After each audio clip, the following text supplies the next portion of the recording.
పెదమద్దూరు గ్రామంలో మొత్తం 1018 ఎకరాలు ఉంది పట్టాభూమి 1018 ఎకరాలు, ప్రభుత్వ భూమి 127 ఎకరాలు ఉంది. ఈ యొక్క 1018 ఎకరాలకు గాను ఈరోజు ల్యాండ్ పూలింగ్ నోటిఫికేషన్ ఇచ్చి ఈరోజు స్టార్ట్ చేస్తే కేవలం ఒక గంటలో 313 ఎకరాలు ఇచ్చారు. 313 ఎకరాలు అంటే దాదాపు 30% ఆఫ్ ది ల్యాండ్ని ల్యాండ్ పూలింగ్కి రైతు సోదరులు ముందుకు వచ్చి ఇచ్చారు. వారందరికీ మరియు శాసనసభ్యులు పాషం ప్రవీణ్ గారికి ప్రత్యేకంగా ధన్యవాదాలు తెలియజేస్తున్నాను. ఎందుకంటే ముఖ్యమంత్రి గారి మీద నమ్మకంతో ఈరోజు వాళ్ళందరూ ముందుకు వచ్చారు. అదేవిధంగా నిన్న ఎండ్రాయి గ్రామంలో 1950 ఎకరాలు ఉంటే 403 ఎకరాలు ఇచ్చారు. నిన్న యాక్చువల్గా తుళ్ళూరు మండలంలో వడ్డమాన్లో మార్నింగ్ ఆఫీస్ స్టార్ట్ చేసాము. మధ్యాహ్నం నుంచి యాక్చువల్గా నేను నిన్న ఎండ్రాయిలో యాక్చువల్గా ల్యాండ్ పూలింగ్ తీసుకుంటే నిన్న 403 ఎకరాలు ఒక గంటలో ఇచ్చారు. అసలు ఎవరు ఎక్స్పెక్ట్ చేయలే. ఎందుకంటే మీకు అందరూ తెలియాల్సింది ఏంటంటే 2014-19లో అమరావతి రైతు సోదరులు 34,000 ఎకరాలని 58 రోజుల్లో ఇచ్చారు. గౌరవనీయ ముఖ్యమంత్రి గారి మీద నమ్మకంతో, డెవలప్ చేస్తారు నమ్మకంతో. అయితే ల్యాండ్ వచ్చిన తర్వాత దాన్ని లేఅవుట్ చేయడానికి సింగపూర్ వాళ్ళకి ఇచ్చాము. ఆ సింగపూర్ వాళ్ళు ఆ డిజైన్లు అవన్నీ కంప్లీట్ చేయడానికి దాదాపు 8 నెలలు పట్టింది. లేఅవుట్ అయిన తర్వాత మళ్ళీ దాన్ని నోటిఫై చేసి ప్రాసెస్ ఉంది. ఆ ప్రాసెస్ చేయడానికి మరొక 3 నెలలు పట్టింది. అదైన తర్వాత రోడ్లు అవి డిజైన్ చేయడానికి మరొక 6 నెలలు పట్టింది. ఇవన్నీ ప్రాసెస్ అయ్యి తర్వాత ఐకానిక్ టవర్స్ అవన్నీ కట్టడానికి లండన్లో ఉన్న నార్మన్ ఫాస్టర్ పార్ట్నర్స్ని తీసుకున్నాం.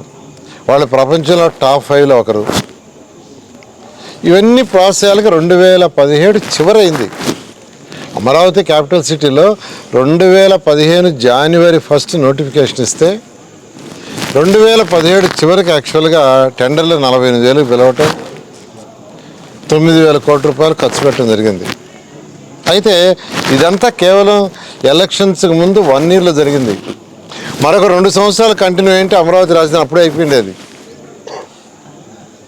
అప్పుడు జగన్మోహన్ రెడ్డి గారు మాట మార్చుండాడు. ఎందుకంటే 2014-19లో అసెంబ్లీలో ఆయన కూడా చెయ్యెత్తాడు, అమరావతి క్యాపిటల్ సిటీ 30,000 ఎకరాల అమరావతి కావాలని.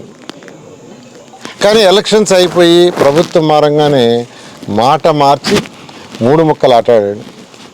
ఆ 3 ముక్కలు ఆటాడి రాజధాని ఎక్కడా లేకుండా చేసి రైతు సోదరులను ఎంతో ఇబ్బంది పెట్టి జైళ్ళని, కోర్టులు, పోలీస్ స్టేషన్ రకరకాల చిత్రహింసలు పెట్టారు.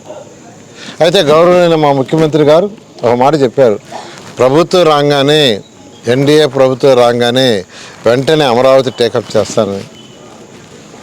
అమరావతిని అన్న ప్రకారమే ప్రభుత్వం రాగానే టేకప్ చేయడం జరిగింది. అయితే అనేక సమస్యలు ఉన్నాయి, ప్రజలకు చెప్పాలి. ఆ సమస్యలు ఏంటంటే 2019కి ముఖ్యమంత్రిగా పనిచేసిన వాళ్ళు ఏదైనా పూర్తిగా తెలుసుకొని ప్రజలకు చెప్తే మంచిది. లేకుంటే ఆ 11 సీట్లు కూడా అవి కూడా 0 అవుతాయి. ఎందుకంటే అమరావతి రాజధాని ఎంతో వేగవంతంగా టేకప్ అయిపోయింది. 29 గ్రామాల్లో వాళ్ళ గ్రామ కంటాలు కూడా 900 కోట్లతో టేకప్ చేసాము. ఇదే కాకుండా బ్యాంకులు స్టార్ట్ చేశారు వర్క్, హోటల్స్ వాళ్ళు స్టార్ట్ చేస్తున్నారు, ఆల్రెడీ కొన్ని యూనివర్సిటీలు స్టార్ట్ చేస్తారు, ఇంకా కొన్ని యూనివర్సిటీలు స్టార్ట్ చేస్తున్నారు. ఇవన్నీ స్టార్ట్ అయితే అనేక మందికి ఎంప్లాయ్మెంట్ వస్తుంది. అమరావతి రాజధాని ఎంతో అనుభవం ఉన్న ముఖ్యమంత్రి మా ముఖ్యమంత్రి. ఈరోజు హైదరాబాద్ అలా ఉందంటే కారణం ఏంటంటే గౌరవనీయ ముఖ్యమంత్రి గారు వేసిన పునాది, ఆయన ఆలోచన, ఆయన దూరదృష్టి. ఆయన ఒకటే చెప్పాడు, ఏ రైతులైతే 34,000 ఎకరాలు ఇచ్చారో వాళ్ళ భూమిలో నిలవాలన్నా పెరగాలన్నా అనేక ఇండస్ట్రీస్ అనే యాక్టివిటీ రావాలి.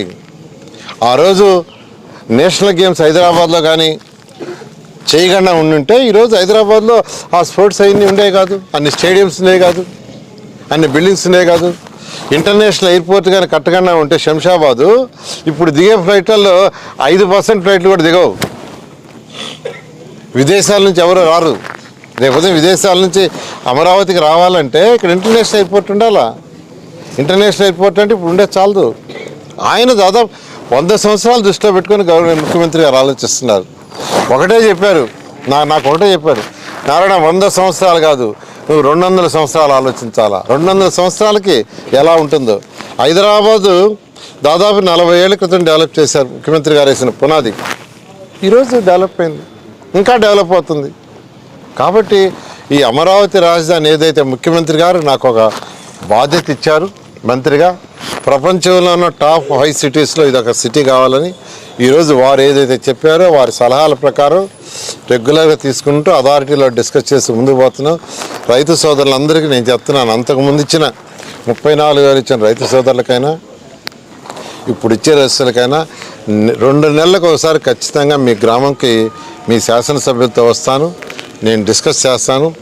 ఏదైతే రూల్స్ ఫ్రేమ్ చేశానో చూచా తప్పకుండా పాటిస్తానని తెలియజేస్తూ ఈరోజు ఇంత లార్జ్ స్కేల్లో చిన్న గ్రామం ఇది.